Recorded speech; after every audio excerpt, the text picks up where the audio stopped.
Changeons de chapitre à présent. L'Alliance nationale des autorités coutumières du Congo, ANATEC en sigle, sous l'égide de son président Mwami Munongo Mwendabantu Godefroy, a reçu le dimanche 23 juin 2024 l'un de leurs promis vice-ministres en charge des affaires coutumières pour le rassurer de son soutien et le féliciter pour sa nouvelle fonction au sein du gouvernement souminois. Il s'agit du Mwami Ndeza Jean-Baptiste. Ce reportage porte la signature de Roger Bondenguele.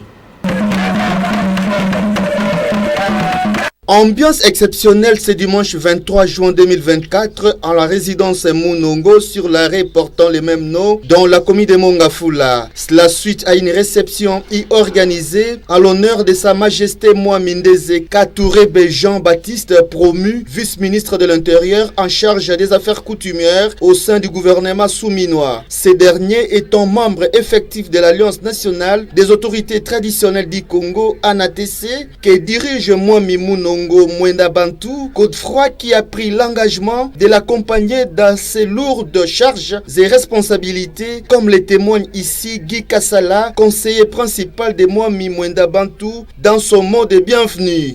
Sa Majesté Mwami Ndeza Jean-Baptiste, pour le féliciter en lui souhaitant un fructueux mandat, l'ANATC s'engage à vous accompagner durablement dans vos lourdes charges et responsabilités.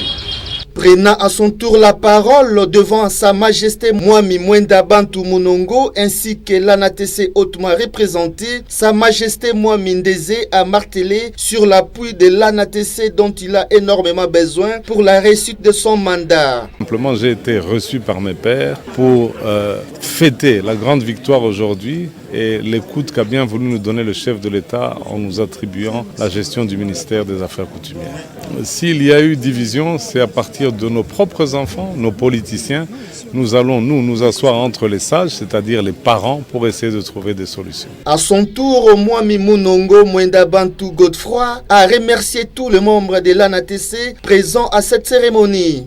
Notre image a été un peu écornée par les vrais, les faux, les chefs de Kinshasa et divers, les aventuriers qui aiment beaucoup les bureaux politiques et les réunions politiques, qui oublient même que dans la Constitution, nous devons montrer l'exemple d'être indépendants, d'être autonomes dans ce que nous faisons et respecter la cohésion nationale pour la paix, l'unité et surtout le développement. Avant de boucler la boucle, le nouveau promu a eu droit à la cérémonie des canous comme faisaient les ancêtres autour d'un arbre. Il s'y est signalé que Sa Majesté les doyens Mwami Ndatabaï de Ngweshe dans le territoire de Walungu était également présent à cette activité dominicale.